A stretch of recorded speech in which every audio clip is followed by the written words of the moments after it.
Hello दोस्तों, welcome back. सो जैसा last video में हम जैसा हमने डिस्कस किया था कि I am going to tell you कि हम अपना रिसोर्स को लिमिटेड कैसे रख सकते हैं अपने यूपीएससी के प्रिपरेशन में। So let's revisit our book and resource PPT and let's see कि हम अपने रिसोर्स को लिमिटेड कैसे कर सकते हैं सो दैट एग्ज़ाम से पहले उसको रिवाइज करना और उसको सिलेबस कंप्लीट करना हमारे लिए प्रैक्टिकली पॉसिबल होगा, specially for the working professionals जिनके पास ऑलरेडी लिमिटेड टाइम है अपनी यूपीएससी प्रिपरेशन के लिए। So let's get started. So let's start with the history. देखो, हिस्ट्री में what we have to do is modern brief spectrum modern India के लिए we will follow this book. ये book हम फॉलो करेंगे। ये बुक फिर जस्ट चूंकि लिमिटेड रिसोर्स रखता है, जस्ट लीव दिस बुक, ठीक है। और एंशियंट इंडिया वाली book we have to study completely. और मेडिवल इंडिया, चूंकि मेडिवल इंडिया का यू विल सी कि बहुत ज़्यादा क्वेश्चन नहीं आते। अब किसी साल अनएक्सपेक्टेड हो गया वो अलग बात है, बट जनरली बहुत ज़्यादा क्वेश्चन मेडिवल इंडिया से नहीं आते हैं। तो मेडिवल इंडिया का ना just we will try to prepare the notes so that exam से पहले हमारे पास बस ये दो बुक रहे रिवाइज करने के लिए।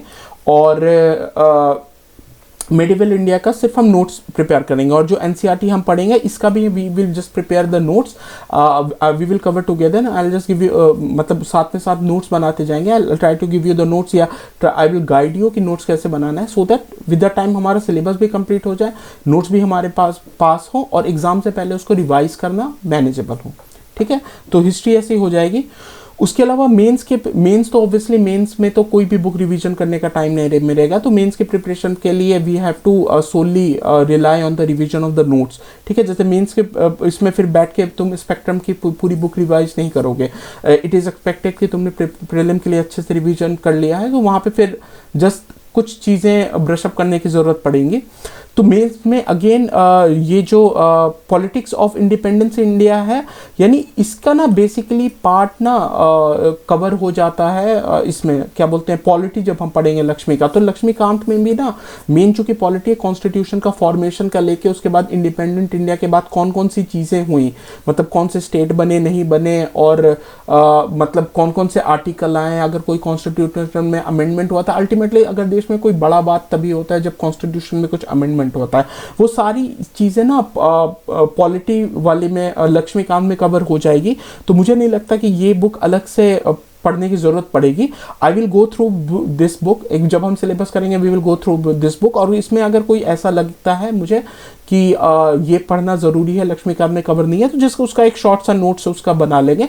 As a whole book you won't मतलब नीड टू मतलब ज़रूरत नहीं पड़ेगी इसको कम्प्लीटली फॉलो करने की, because you will be already covering the parts in the Laxmikanth, ठीक है।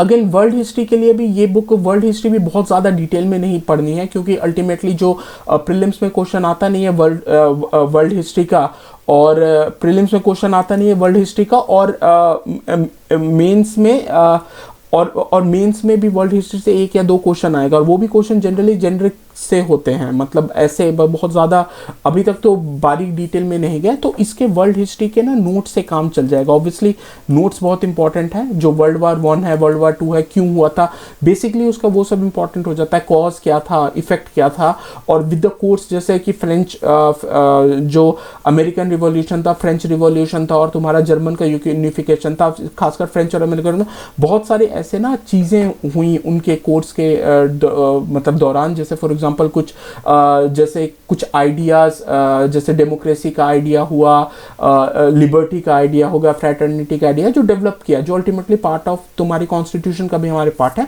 सो दोज आइडियाज़, तो इसका बेसिकली वर्ल्ड हिस्ट्री का I will try to give you notes. तो पूरी ये बुक डिटेल में पढ़ने की ज़रूरत नहीं पड़ेगी। वो सब कोर्स वोर्स की कब किसने किस पे अटैक किया, किस दिन किया और कितने बम गिराए, उतने डिटेल में नहीं। मेन जो है क्या कि मतलब वर्ल्ड वॉर में भी मतलब क्यों हुआ, उसका कॉज क्या था, उसका इफेक्ट क्या था, उसके बाद में क्या हुई चीज़ें, और मतलब कॉज और थोड़ा बहुत कोर्स और उसका इफेक्ट। और उसी तरह से जो तुम्हारा दूसरे इंडस्ट्रियल रेवोल्यूशन है उसमें भी यही सारी चीज़ें हैं कि मतलब कॉज क्या था, उसका इफेक्ट क्या था, आदमियों पे क्या इफेक्ट था, दुनिया पे क्या इफेक्ट था, दूसरी कंट्री पे क्या इफेक्ट था। तो we will try to cover this book and in a form of the notes. और उसके बाद फिर पूरी बुक को पढ़ने की ज़रूरत नहीं पड़ेगी, ठीक है। एंड आर्ट्स एंड कल्चर के लिए यार ये नितिन सिंघानिया पूरी पढ़नी है, बट अगेन जो भी बुक पूरी भी पढ़नी है, जैसे नितिन सिंघानिया भी पढ़नी है, तो उसमें भी ना सेलेक्टेड चीज़ें हम पढ़ेंगे जब जब ऑब्वियसली चूंकि ये नितिन सिंघानिया के बुक एनसीईआरटी नहीं है तो मैं फ्रीली इसको पढ़ा नहीं सकूंगा, कॉपीराइट हो जाएगा। So but we will discuss the syllabus थोड़ा बहुत, जब when we will discuss the syllabus, जो कॉमन सिलेबस है एनसीईआरटी में that we are going to cover, उससे फिर इसके भी काफ़ी चीज़ें कवर हो जाएंगी। और बुक आई विल डिस्कस कि किस किस चीज़ में क्या क्या चीज़ें छोड़ सकते हो, जैसे इसमें कुछ सर्कस वाला चीज़ें होता है, सिनेमा है, उससे रिलेटेड बस जो इंपॉर्टेंट आर्टिकल्स है वही, बहुत ज़्यादा डिटेल में नहीं जाना है। उसी तरह से डांस फॉर्म में है, डांस फॉर्म के पूरे पूरे पैराग्राफ होते हैं, तो वो पूरा पैराग्राफ याद करने की जरूरत नहीं है। अगर प्रीलिम्स में क्वेश्चन उसके जस्ट बेसिक कैरेक्टरिस्टिक, अगर कोई डांस फॉर्म है या कोई लिटरेचर है उसकी भी बेसिक कैरेक्टरिस्टिक, मतलब ये बुक यूपीएससी के लिए स्पेसिफिक है, बट कुछ कुछ इसके चैप्टर्स होंगे जिसमें हम फर्दर उसके नोट्स बना लेंगे या उसमें इंपॉर्टेंट चीज़ें हाईलाइट कर लेंगे, सो दैट एग्जाम से पहले मतलब ऐसा ना हो कि पूरी बुक ही फिर पढ़नी पड़े। ठीक है, उसी तरह से ये वाली बुक में भी जो एनसीईआरटी है, इंट्रोडक्शन टू इंडियन आर्ट, इसमें भी we will try to highlight important thing so that the book से एग्जाम से पहले जस्ट उस हाईलाइट, मतलब ये दोनों में नोट्स से काम नहीं चलेगा, इन दोनों में रिवीजन से पहले बुक खोलनी ही पड़ेगी, बट बुक में ही वी विल प्रीलिम्स में खास करके इंपॉर्टेंट है प्रीलिम्स के लिए। तो जो चीज़ जो बुक मैं क्रॉस नहीं कर रहा हूँ, दोज आर द बुक्स की जो कि तुमको खोलना पड़ेगा प्रीलिम्स, वो बुक से ही रिवीजन होगा। बट बुक से रिवीजन क्विक कैसे होगा कि जो जो चीज़ें तुमको लगता है इंपॉर्टेंट है उसको हाईलाइट करोगे, जो चीज़ें शॉर्ट में हो सकता है शॉर्ट में मार्क कर लोगे, और जो चीज़ तुमको लगता है बेफालतू का लिख दिया, ये इन्फॉर्मेशन की जरूरत नहीं है, I will try to cover it for you, और उसको just we will cross it कि ठीक है ये रिवीजन करने की जरूरत नहीं। तो इससे by this strategy we will try to keep our book का जो सिलेबस है उसको शॉर्ट रखने की कोशिश करेंगे, कि ऐसा ना हो कि पेज टू पेज बुक हमारी मतलब रिवाइज करने की जरूरत पड़े। ठीक है, सो ज्योग्राफी में भी अगेन एनसीईआरटी जब हम डिस्कस करें तो बेसिकली कॉन्सेप्ट ऑफ छोटा मोटा मतलब नोट्स आई विल गिव, तो उसके बाद ये वाली NCERT you won't have to follow it.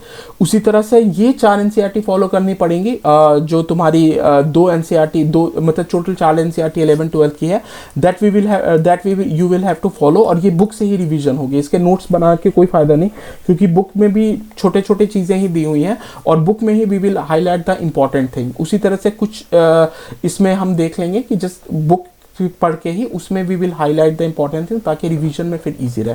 तो ज्योग्राफी में तो ये 4 बुक की एग्जाम से पहले रिवीजन होगी। जीसी लियोंग का selected important chapter I will tell you, और बहुत सारे चैप्टर ऑलमोस्ट आधी बुक की है जिसमें बहुत डिटेल क्वेश्चन आने को आ सकता है, बट उससे उतना वर्थ नहीं है, मतलब उसको पढ़ के मतलब उसका जस्ट कॉन्सेप्ट पढ़ के you will be able to answer the question. उसके लिए फिर ये आधी बुक पढ़ने की जरूरत नहीं है, उससे ज़्यादा से ज़्यादा एक क्वेश्चन आएगा, तो थोड़ी स्मार्ट प्रिपरेशन करनी है। तो ये 4 एनसीईआरटी की बुक पढ़नी है और जीसी लियोंग की सेलेक्टेड पढ़ेंगे। आई जस्ट डिस्कस, जब ये बुक हम डिस्कस करेंगे आई जस्ट टेल यू क्या क्या इंपॉर्टेंट है इस बुक में। ठीक है, so this will cover your geography. बाकी यार मैप वैप तो प्रिपरेशन का पार्ट है, वो प्रिपरेशन एग्जाम से पहले, ये नहीं कि ग्लोब बैठ के अब वर्ल्ड का कैपिटल या कंट्री याद कर रहे हैं, वो विद द प्रिपरेशन ही जब पढ़ोगे और न्यूज़पेपर न्यूज़ करंट अफेयर्स पढ़ो तो उसको एज अ टूल यूज़ करना है बेटर अंडरस्टैंडिंग के लिए। एग्जाम से पहले रिविजन की वैसे ज़रूरत नहीं पड़ती है ग्लोब या मैप की। ठीक है, no constitution, this is very important book. Laxmikanth polity है, लक्ष्मीकांत की पॉलिटी में भी कुछ कुछ चीज़ें होंगी जो फिर उसमें हमको हाईलाइट करनी पड़ेंगी, ताकि एग्जाम में जैसे फॉर एग्जांपल सरकारी या कमीशन है उसके बहुत सारे पॉइंट्स देंगे, जैसे कोई कमीशन के मान लो 50 पॉइंट है, अब 50 पॉइंट बार बार 50 पॉइंट रिवीजन नहीं करना पड़ेगा, याद नहीं करना पड़ेगा, तो उसके इंपॉर्टेंट पॉइंट हाईलाइट कर लेंगे। और वही अगर प्रीलिम्स में आ गए तब तो अच्छी बात है, अगर मेंस में भी लिखने को आ गया तो वही उन्हीं पॉइंट्स में से वी विल रीड इट। ठीक है, और बाकी जो चीज़ें लर्न करनी है we will mark in the book, but this book is very very important as you have already known when we are discussing the prelims paper. ये बुक बहुत इंपॉर्टेंट है। अब कोई किसी साल एकदम ही गड़बड़ हो गया कि कम क्वेश्चन पॉलिटी से पूछें, बट जनरली अगर तुम्हारा एक मतलब प्रिपरेशन तुम अटेम्प्ट दोगे तो इससे मैक्सिमम मतलब काफ़ी ज़्यादा क्वेश्चन यूपीएससी के होते हैं, प्लस गवर्नेंस भी इससे कवर हो जाती है। प्लस ये बुक से जैसे मैंने प्रीवियसली हिस्ट्री वाले सेक्शन में बताया कि पोस्ट इंडिया की भी काफ़ी चीज़ें कवर हो जाती हैं जो कि गवर्नमेंट की से मतलब कॉन्स्टिट्यूशन अमेंडमेंट से लेके या कोई भी जो इंडिया के मैप में या दूसरी चीज़ों में चेंज आया था, वो सारी चीज़ें पॉलिटी से इससे कवर हो जाती हैं। उसके अलावा 6 से 12 तक की एनसीईआरटी का just we will have to go through, ये नहीं पढ़ने की ज़रूरत है पॉलिटी के लिए, बस we will just go through it so that एक अंडरस्टैंडिंग बन जाएगा हमारा इस बुक को पढ़ने से पहले। बट एग्जाम से पहले इसको रेफर करने की ज़रूरत नहीं है, इनफैक्ट इसके नोट्स भी रेफर करने की ज़रूरत नहीं पड़ेगी, क्योंकि ऑलमोस्ट ये बुक खुद ही काफ़ी अपने में एग्जॉस्टिव होगी। अगर फिर भी when we will go through the syllabus NCERT अगर लगेगा मुझे, तो आई जस्ट हाईलाइट इट कि यार इसको लिख के रख लो, शायद ये करना पड़े। उसके अलावा करंट अफेयर्स में ये पीआरएस अब हम फॉलो नहीं करेंगे, क्योंकि हमें लिमिटेड रिसोर्स की बात करनी है। पीआईबी भी छोड़ दो, पीआरएस छोड़ दो, बस विजन का मंथली मैगजीन, विजन आईएएस का मंथली मैगजीन फॉलो करो, दैट विल मोटा मोटी कवर एवरीथिंग। विजन का monthly magazine plus newspaper, just stick to these two things, the Hindu newspaper और विजन का मंथली मैगजीन। हिंदू न्यूज़पेपर से रोज का हल्का हल्का, और न्यूज़पेपर भी बैठ के न्यूज़पेपर से नोट्स नहीं बनाना है। जो मैंने स्ट्रैटेजी बता रखी है कि न्यूज़पेपर में अगर कोई इंपॉर्टेंट आर्टिकल, जैसे वैसे तो आर्टिकल पढ़ लो, वो तुम्हारा सबकॉन्शियसली तुमको इंप्रूव करेगा, और कोई इंपॉर्टेंट आर्टिकल है तो जस्ट हाईलाइट इट और पिक्चर खींच के रख लो, और अगर मौका मिलेगा तो रिवाइज कर लो और उसका नोट्स बना लो, रिवाइज कर लो। एनसीईआरटी के नोट्स बनाने की जरूरत नहीं पड़ेगी, क्योंकि मंथली मैगजीन से फर्दर चीज़ें हो जाएंगी तुम्हारी। और ईयर के एंड में हम लोग ईयरली कंपाइलेशन भी जैसे पीटी 360 फॉलो करेंगे इसका विजन आईएएस का, तो उसमें हमारा सिलेबस हो जाएगा। तुमको अलग से करंट अफेयर्स के नोट्स बनाने की जरूरत नहीं है, ठीक है। जो ज़्यादा से ज़्यादा फोटो खींच के रख लो अगर तुमको शौक, उससे क्या होगा, बीच बीच में रिवीजन करोगे तो लास्ट में करंट अफेयर्स में क्या दिक्कत हो जाएगा, लास्ट में यू विल ट्राई टू कि सारा करंट अफेयर्स पढ़ के एग्जाम दो, एग्जाम में कुछ याद नहीं रहेगा। तो अगर साल भर न्यूज़पेपर पढ़ रखा हो और मंथली मैगजीन पढ़ रखी हो, तो लास्ट का कंपाइलेशन फिर फ्रूटफुल होता है। लास्ट का कंपाइलेशन पढ़ के भी उन्हीं का नहीं निकलता है जिन्होंने साल भर मंथली मैगजीन और न्यूज़पेपर नहीं पढ़ा, तो लास्ट के कंपाइलेशन पढ़ के एग्जाम में फिर कुछ भी याद नहीं रहता है, ठीक है। सो ये पीआरएस पीआईबी छोड़ दो, just monthly magazine and newspaper, stick to that. और एग्जाम से पहले हम ईयरली कंपाइलेशन रखेंगे और ये बुक से काम चल जाएगा, ठीक है। गवर्नेंस के लिए एक बार ये एआरसी का समरी वमरी एक जगह हम लोग डिस्कस कर लेंगे, किसी इसमें को नोट्स बना के रख लेंगे। उसके बाद फिर से ये एआरसी देखने की जरूरत नहीं पड़ेगी। बाकी इसके बहुत सारे रिकमेंडेशन तुम्हारे लक्ष्मीकांत में भी कवर हो जाते हैं, और इसके बहुत सारे जनरल रिकमेंडेशन ऐसे भी न्यूज़पेपर न्यूज़ में या जब सिलेबस पढ़ोगे तो उसमें कवर हो जाएंगे। तो इसके समरी और recommendation once we summary and recommendation once we make a note, उसके बाद ये करने की जरूरत नहीं। बाकी गवर्नेंस तुम्हारा लक्ष्मीकांत से भी कवर हो जाएगा, लक्ष्मीकांत से। और करंट अफेयर्स के लिए सिर्फ विजन आईएएस का मंथली मैगजीन और तुम्हारे न्यूज़पेपर, ठीक है। उसमें अपनी श्रद्धा के हिसाब से एडिटोरियल पढ़ना इंपॉर्टेंट है, बट कम टाइम है तो कम पढ़ो एडिटोरियल, उतना ज़्यादा उस पर मतलब लेने की ज़रूरत नहीं है। जितना ऑफिस के टाइम में हो जाए एडिटोरियल, या जितना, क्योंकि घर पे जो तुम्हारा गोल्डन टाइम रहेगा that will be use for the hardcore syllabus part. So जो इस तरह के न्यूज़पेपर जो कि मतलब क्वालिटी एडिंग वाली चीज़ है, वो try to cover it in the office. और ऐसे टाइम में जब तुम मन नहीं कर रहा आप सिलेबस पढ़ने का, तो ठीक है न्यूज़पेपर पढ़ लिए, अच्छे से कर लिए, but newspaper we have to follow मतलब डेली बेसिस, वरना फिर प्रिपरेशन नहीं हो पाएगी। तो न्यूज़पेपर पढ़ना है, बट उसका नोट्स बनाने का स्ट्रेस नहीं लेना है, ठीक है। उसको खुशी खुशी शौक से पढ़ना है, जैसे पापा लोग नहीं पढ़ते थे न्यूज़पेपर आराम से बैठ के चाय के चुस्के के साथ, वैसे पढ़ना है। और कुछ बहुत इंपॉर्टेंट पॉइंट्स या अगर दिख गए जो कि तुमको पता चलेगा ओनली आफ्टर यू कंप्लीट, मतलब एक रिलेवेंट पोर्शन सिलेबस का कंप्लीट कर लोगे, और ओनली आफ्टर विजन आईएएस के मंथली मैगजीन को जब गो थ्रू करोगे you will get to know कि कौन कौन सी चीज़ों को इंपॉर्टेंट दे रही है। So that will discuss. PIB PRS refer करने की जरूरत नहीं है, क्योंकि ऑलरेडी लिमिटेड टाइम है। जो कर सकते हैं वो करें, ऑब्वियसली चीज़ें अच्छी रहती है। क्यों मैं बोल रहा हूँ, क्योंकि अल्टीमेटली सेम न्यूज़ पे तुम पीआईबी में पढ़ लोगे, सेम न्यूज़ तुम विजन आईएएस के मटेरियल में पढ़ लोगे, और सेम न्यूज़ तुम न्यूज़पेपर में पढ़ लोगे, तो वो ना पक्का हो जाता है न्यूज़, ठीक है, मल्टीपल रिसोर्स से पढ़ने के लिए। और फिर एग्जाम में तुमको उसका ज़्यादा याद रहता है, और चीज़ें मतलब ईजी रहेंगी रीड कलेक्ट करना। बट अगेन जिसके पास टाइम की कमी है, तो मल्टीपल रिसोर्स फॉलो करके अगर सिलेबस ही ना कंप्लीट हो तो कोई फ़ायदा नहीं है। तो ये just don't follow this. Current affairs के लिए जस्ट न्यूज़पेपर और मंथली मैगजीन फॉलो करो, और एग्जाम से पहले हम ईयरली कंपाइलेशन फॉलो कर लेंगे, ठीक है। और बाकी करंट अफेयर्स की रिवीजन मॉक से भी हो जाती है, मॉक में भी करंट अफेयर्स के क्वेश्चन रहते हैं पॉलिसी वॉलिसी से रिलेटेड, उससे भी रिवीजन हो जाएगा तुम्हारा, तो टेंशन नहीं लेना है। सोसाइटी सोशियोलॉजी की ये 4 बुक है, ये 4 बुक मैं पढ़ा दूंगा और इसके नोट्स बता दूंगा, और ये पॉलिटिकल थ्योरी वाली बुक में भी जो जो इंपॉर्टेंट कॉन्सेप्ट होगा वी विल डिस्कस इट, मैं हाईलाइट कर दूंगा कि इन बुक में क्या क्या इंपॉर्टेंट है, जस्ट एक बार उसको पढ़ के उसके नोट्स बना लो, फिर एग्जाम से पहले ये बुक की फॉलो करने की कोई ज़रूरत नहीं है अनलेस एंड अनटिल तुमने ऑप्शनल ही सोशियोलॉजी नहीं लिया है, ठीक है। उसके अलावा करंट अफेयर्स में अगेन करंट अफेयर्स, आगे कहीं भी करंट अफेयर्स आएगा मतलब न्यूज़पेपर और मंथली मैगजीन, ठीक है। नीति आयोग का 3 ईयर एक्शन एजेंडा छोड़ देना फिर, क्योंकि ऐसे भी न्यूज़ में तुम्हारा, न्यूज़पेपर में तुम्हारा ये जो हेल्थ से एजुकेशन से रिलेटेड न्यूज़ है वो सारे कवर अप होते जाएंगे, ठीक है। और उसमें फिर हेल्थ से रिलेटेड मान लो कोई आर्टिकल आया, तुमने पढ़ा, हेल्थ हुआ, एजुकेशन से रिलेटेड आर्टिकल है तो पढ़ लेना, जो कि तुम्हारे सिलेबस का हार्ड कोड पार्ट है, और उसमें कोई भी इंपॉर्टेंट चीज़ है just highlighted and click a picture, और अगर टाइम मिले तो उसका नोट्स बना के रख लो, सो दैट एग्जाम से पहले रिवीजन कर लो। फिर ये नीति आयोग का ये पढ़ने की जरूरत नहीं है, ना तो नीति आयोग का स्पेसिफिकली साइट फॉलो करने की जरूरत है। अगर कुछ इंपॉर्टेंट भोकाली करेगा नीति आयोग तो वो मंथली मैगजीन में भी आ जाएगा और तुम्हारे न्यूज़पेपर में भी आ जाएगा, ठीक है। ये बहुत इंपॉर्टेंट है, ये ऐसा नहीं है कि छोड़ सकते हैं, दिस इज वेरी इंपॉर्टेंट। लेकिन जब बजट आएगा, जैसे कि इस बार बजट आ गया और इकोनॉमिक सर्वे आ गया, तो इस बार जो एग्जाम देंगे उनको बजट और इकोनॉमिक सर्वे का समरी पढ़ना बहुत इंपॉर्टेंट है।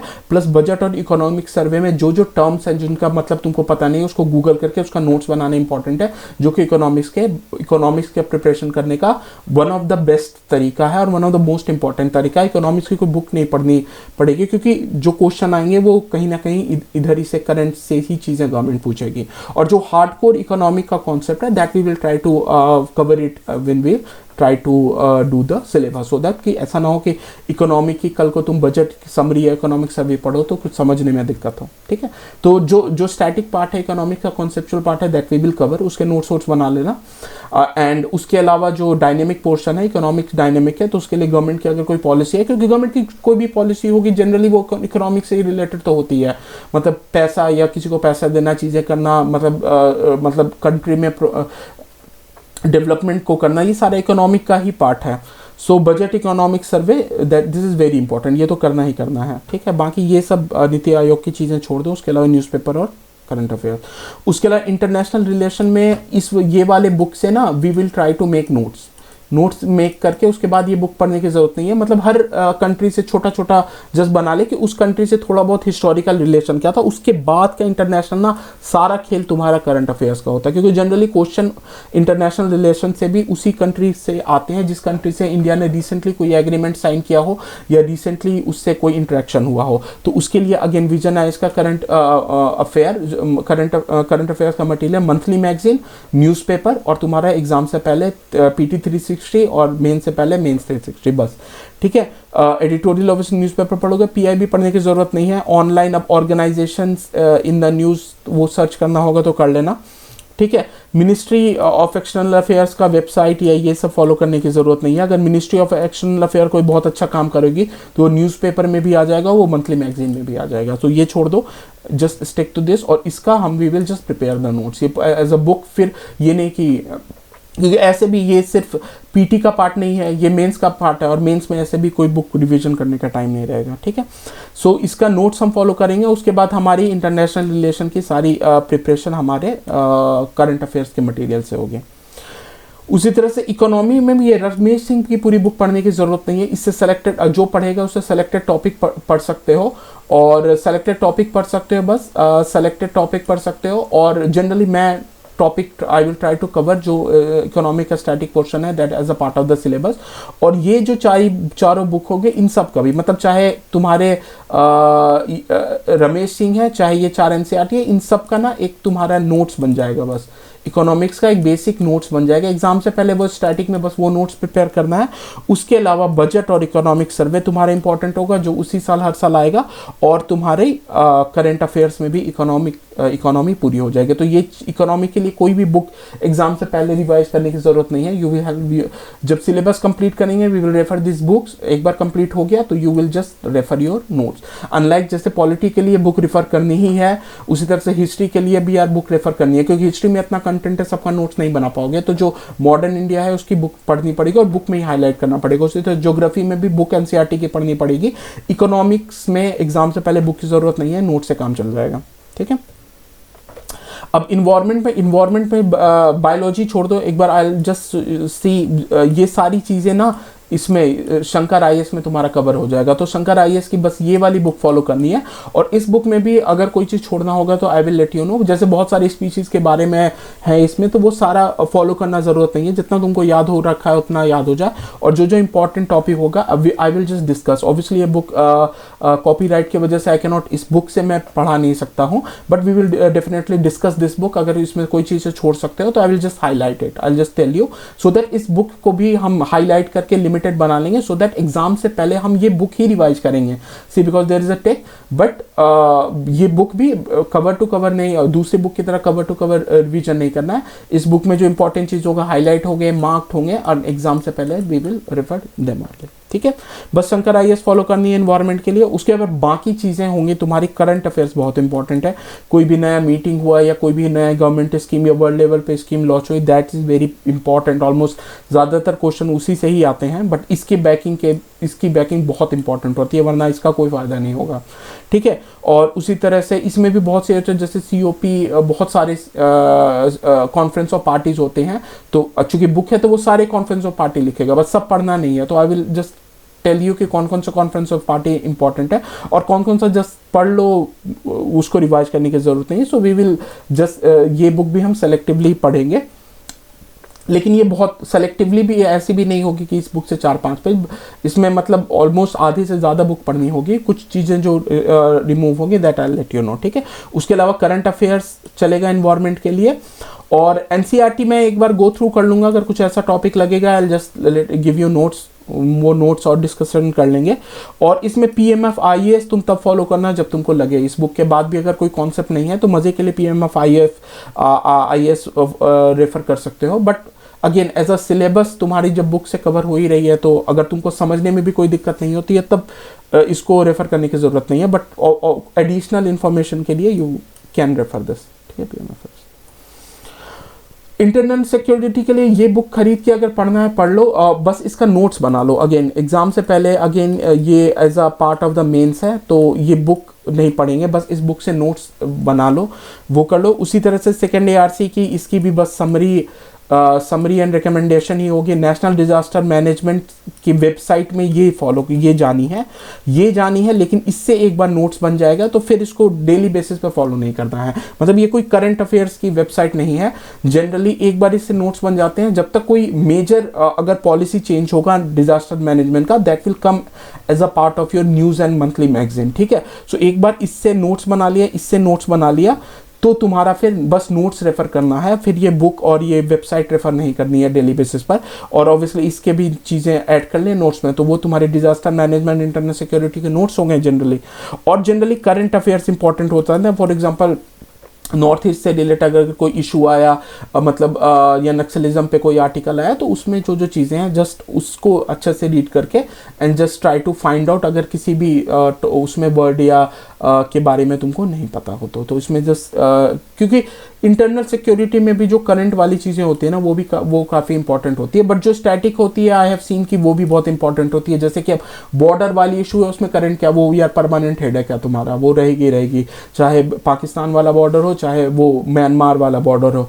म्यांमार बांग्लादेश वाले बॉर्डर में ज़्यादा तस्करी वस्करी होता है, पाकिस्तान वाला बॉर्डर में ना ज़्यादा उस तरह का, वो तो टेररिस्ट होते हैं, तो वो बहुत पोरस बॉर्डर नहीं है। चूँकि म्यांमार और इसमें क्या बोलते हैं बांग्लादेश वाले बॉर्डर में वैसा कोई टेररिज्म का इशू नहीं है, तो वैसा हमने कोई आग नहीं लगा रखा है वहाँ पे, तो वहाँ पे ना काफ़ी पोरस है बॉर्डर। तो फिर वहाँ पे फिर वही इन्फिल्ट्रेशन, मतलब वहाँ पे बेसिकली इलीगल इमिग्रेंट्स और मतलब जो नारकोटिक्स और ड्रग्स क्या इन सब चीज़ का चक्कर पड़ जाता है, जबकि पाकिस्तान वाले बॉर्डर में उन सब चीज़ का चक्कर नहीं पड़ता, क्योंकि वो बॉर्डर ऑलमोस्ट सील ही है, बस उन्हें टेररिस्ट को भी आने में जान देना पड़ता है, ठीक है। सो इसमें इन सब के लिए एक बार इन सब से नोट्स बना लेंगे, then we will just follow the notes before the exam. PT में तो आता नहीं है, और बाकी we will follow the current affairs, ठीक है।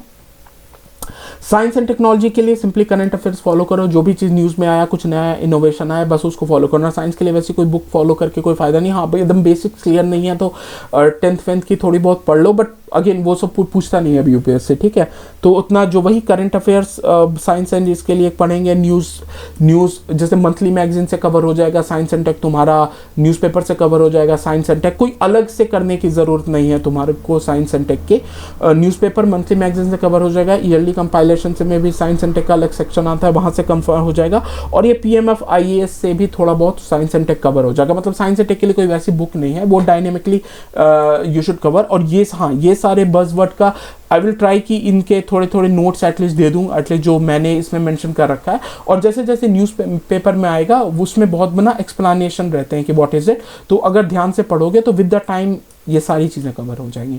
और इनफैक्ट जो विजन आईएएस के भी जो मटेरियल होंगे उनमें भी इन सब का कहीं ना कहीं कवर हो जाएगा। तो साइंस एंड टेक मोटा मोटी कहने का ये है कि कोई स्पेसिफिक बुक नहीं है, ये ऐसे ही डायनेमिकली वी विल कवर, ये सारे के हम नोट से कवर करेंगे, और बाकी ये सारा चीज़ हमारा करंट अफेयर्स और मंथली मैगजीन और न्यूज़पेपर से कवर हो जाएगा।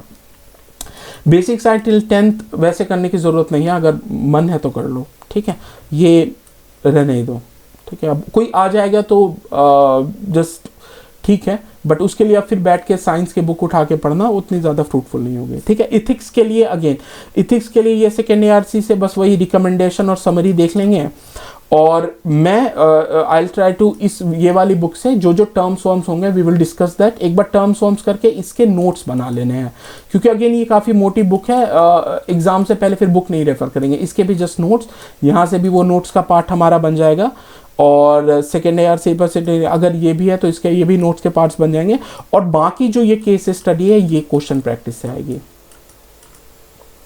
क्वेश्चन प्रैक्टिस में तुम्हारा ये केस स्टडी कवर हो जाएगा, और बाकी इन सब के छोटे में नोट्स बना लेंगे एग्जाम से पहले, बस वो नोट्स रेफर करने हैं, ठीक है, एथिक्स का भी। बाकी ये गूगल सर्च ये अपने हिसाब से जान लो, ये ऐसा कोई फिक्स नहीं है, इसको नहीं भी फॉलो करोगे कोई भी अनअकैडमी, इनसाइट या मुरनाल, तो भी तुम्हारा काम चल जाएगा, PRS PIB। और अगर फॉलो करना चाहते हो ऑब्वियसली ये दोनों इसमें मुन्नाल सर के इकोनॉमिक्स के वीडियो बहुत सारे टॉपर्स उसकी कसमें खाते हैं, और दृष्टि IAS के नोट्स जो भी किसी पे आर्टिकल रहता है मुझे पर्सनली काफ़ी अच्छा लगता है।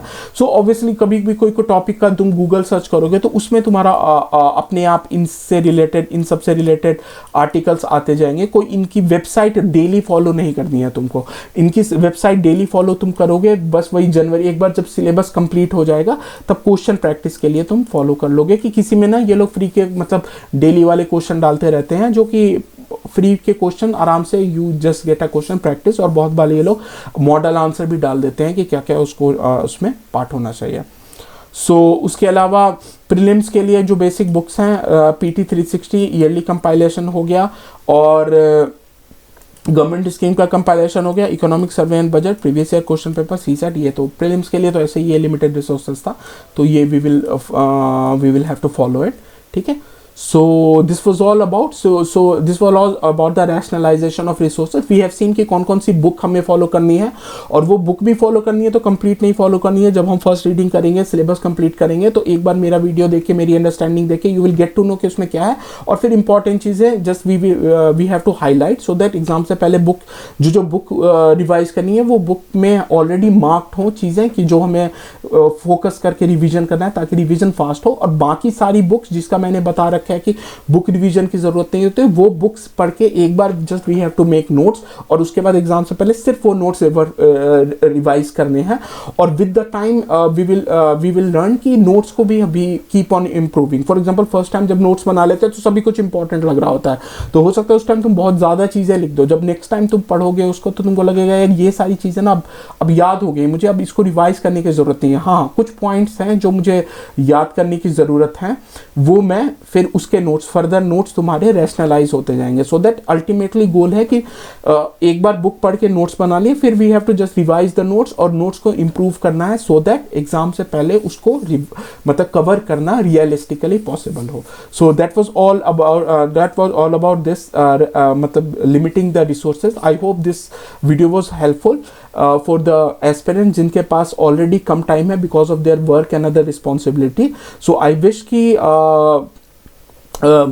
in spite of your job and your work, you will be able to prepare for UPSC in a nice way and give your attempt in a good way and clear the exam with flying colors. So all the best aspirants. Meet you in the next video. Jai Hind.